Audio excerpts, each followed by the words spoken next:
have you seen all the stitches that are on the Bernette b64 airlock serger and the b68 airlock serger? We're working through all the free video tutorials on these beautiful machines. We're working through overlock stitches. For those of you with the cover stitch model, we're doing the cover stitch, and we are up to diving deep into how to set up for the most beautiful flat lock stitch. Hi, I'm Sarah from sewingmastery.com, where we do free video tutorials on many different brands of sewing machines, sergers, and embroidery machines. We're talking about stitches number 5 and 6, so we're going to be following along with just the basic settings that this information sheet is guiding us to be. And if you haven't already found the workbooks and this quick reference sheet, we have links in the description below to where you'll find and you can print these out. We also have a link to the complete playlist of all the videos for this machine, so you can go back and refresh and even save it for later use. So we're talking about the 3-thread flat lock wide and narrow. So the difference is really just having the right needle in or the left needle in. But I am going to recommend that once you've done a 3-thread flat lock, I want you to click over here, watch our video on how to set up for a 2-thread stitch, and then accomplish the 2-thread flat lock wide and a 2-thread flat lock narrow. And I will tell you, when you're only using 2 threads, it's a lot easier to actually adjust the tension. So what is a flat lock? By the way, I'm going to set it up for just normal sewing thread, but this is a perfect place to experiment a little bit more with some of the decorative threads.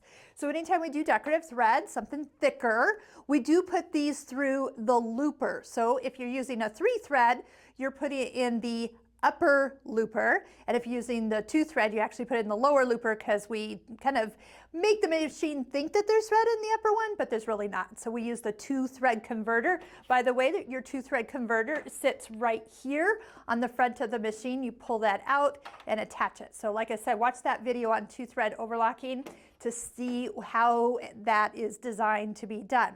So a flat lock can be used, and I've got a couple examples here for you to take a closer look at. A flat lock can actually be used to kind of sew pieces together. A lot of people ask, well, can I use it like a sewing machine? And yes, you can, just for regular seams, but some people want to have something more decorative, something that looks like they have stitched through the middle of fabric. Well, the flat lock is the answer. So when you see how this actually flattens out, we are able to combine pieces together. So here's the fun part. If you're putting fabrics together, right side together or wrong sides together, you will get one of 2 different looks. So if these have that decorative razzle dazzle thread, by the way, this is the one in the upper looper, so super fun. So you can actually have it be shown as almost like a decorative stitch. A lot of people like this for even piecing quilts together. You probably might not use a chunky thread, but you can, and add that extra little pizzazz. So this is done when you're putting wrong sides together. But if I flip this over on the back side, so I wanted a sample that was kind of a twofer. So on the back side, I can always flip it over, that if you put your fabrics right sides together and do a flat lock and you open it up, you get more of this little ladder stitch. Here you go, you can see it a little bit better. And yes, I chose for this project to put variegated thread in the needle. So when I opened it up, it's like a hinge. When you open up the hinge, you actually saw a decorative choice. So if you've seen either one of these, it is a flat lock. It just depends on how you layer your fabrics together, right sides together or wrong sides together. In this fun project, I know it's very tone on tone. I did black embroidery on black fabric, but the part that I absolutely love is what I did in the border here. So it almost makes it look very rich, very tuxedo-like, is I went ahead and did a flat lock, but what you're seeing here is just the hinged side, so those little ladder stitches, and then I took ribbon on a tapestry needle and I hand wove it. So I actually went up and down, so I actually took a little time to go underneath and over each of those stitches, so it showed the ribbon right through the edge. So anytime I show this to students, people are like, oh, that's a flat lock. And I think this is probably one of the best examples that really just shows that it can look really elegant and not just like a patchwork option. I also have for you in the big book of serging an idea of other uses for flat locks. So you could almost make your own grid. So they've folded the fabric. So this is just one big piece of yellow fabric, but they've marked it so it's equal. They folded it, flat locked it, and then reopened it, and then folded it again, unstitched it with a flat lock and opened it, and then fold it the opposite direction. So you can see that depending on which of the locations your thread, especially if it's decorative, is in, or what you want showing, it all depends on how you fold the fabrics together. In the big book of serger quilting, also from your Bernina store, here's a great little example of how to do a quick 4-patch with a flat lock. So they've done that and stitched the blocks together. You can, again, choose from how you want it to look on the front side, depending on how you layer your fabrics. We also have another page I found which was really kind of fun and helpful, showing some options for weaving the ribbon together. Okay, let's start from a serger set up for 4 thread, and we're going to switch it over to how to do a flat lock stitch. If this is your first time doing a flat lock, I would suggest starting off with the wide version.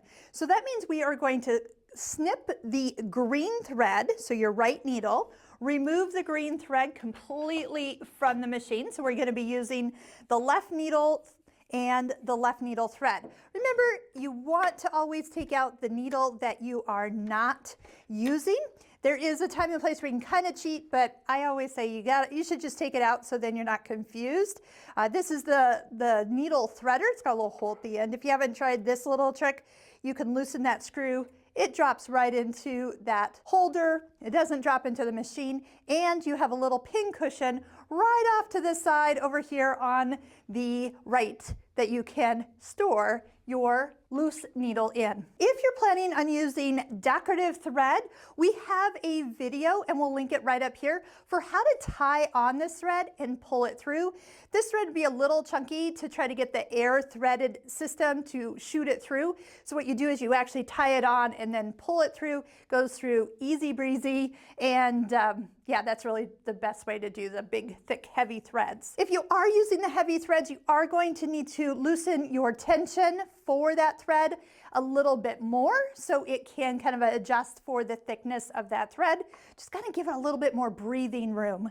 I'm going to just double check. I've got that screw back in. Oh, I didn't. If I had left it, there is a risk of that screw kind of wiggling loose, and it's very short. So you definitely want to, it could come out. So make sure you tighten that all the way back in once you've removed a needle. And if you get in the habit of putting your tools back into place, they will be there right where you need them next time. So let's just read across for the 3-thread flat lock wide.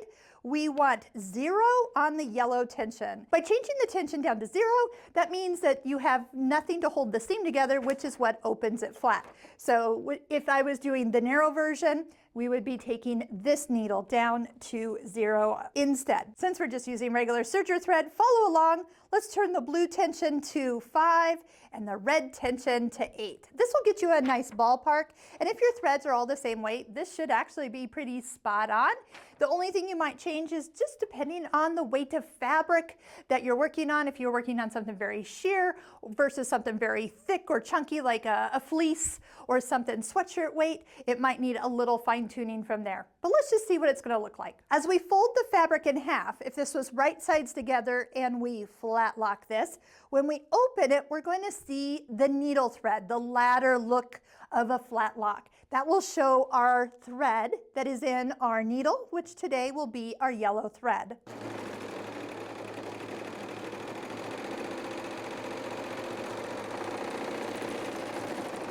You're going to notice from the front side, it should look exactly like an overlock stitch, where you're seeing the needle thread, the upper looper, and just a titch of the lower looper kind of meeting around along the edge. When you flip it over, you should see all the needle thread. This is my yellow one, but there's no line straight across here, allowing us the pleasure. And I will tell you, this is like stickers. Like, it's so fun to like peel off a sticker and then stick it. Well, this is almost as satisfying. So as you watch and I pull, the flat of a Flatlock is literally the fabric laying flat upon itself, and you can kind of give the back a little tug, and there's that beautiful ladder looking stitch. And you don't do it that slow. You can just kind of pull and then pull and flatten it out, and it does. This fabric is just amazing. Okay, so if you wanted this side showing, that means that you would put your fabric right side together. But if we had serged with our wrong sides together and we flattened it out, then we have the option for the opposite, where the decorative thread, remember, because this is a blue upper looper, if we had put decorative thread in a looper, that's going to show as one of those bolder stitching. Now, you did see me cut something off when I did the Flatlock, but sometimes, remember the picture with the yellow pillow? That would be something where I would fold it, and then when I serge with a Flatlock, I am going to not cut off any edge here. What we can do is just guide the fold right along the knife. And honestly, if you cut a little bit off, it's fine. But all in all, the idea is that you are guiding it along the fold and don't remove the knife. That's one thing I'm going to tell you. If you don't want to cut, don't take it out of commission. Use it as a visual guide right through here so you're nice and close, but you're not actually cutting anything off.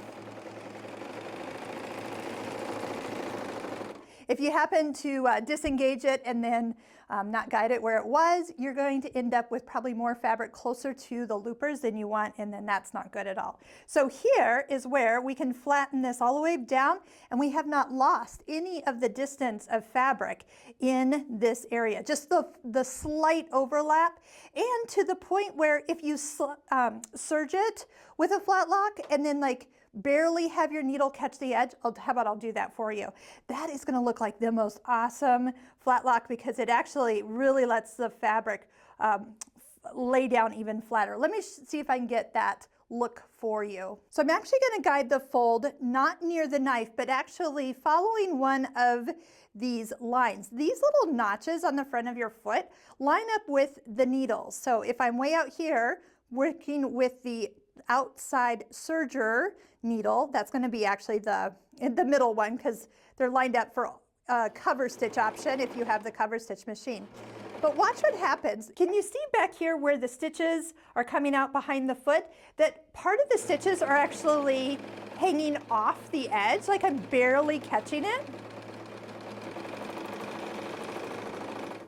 This is something fun to experiment with. So when you're working through those little worksheets from the links that are in the description of this video, you will be able to try out some different things. Look how now when you flatten this out, the fabric is as flat as can be. There's no like little extra overlap. So you do have to allow for the thickness of fabric. So based on how far away you run the fabric from the knife will depend on how flat you can get a Flatlock to be. So it is pretty amazing, your options. Boy, that is just the perfect Flatlock. See how even those stitches are? It just doesn't get any better than that. That is truly what you're looking for the best looking Flatlock.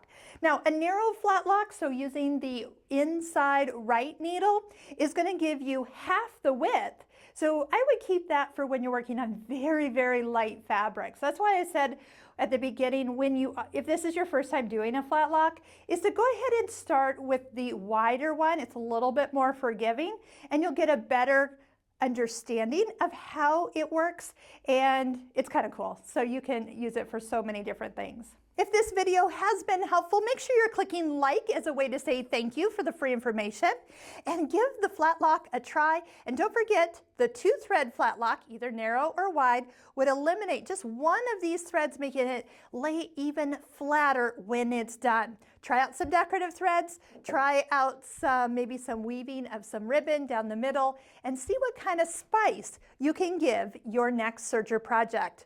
You'll find all the links to the complete playlist at the end of this video, or again in the description below. Happy serging!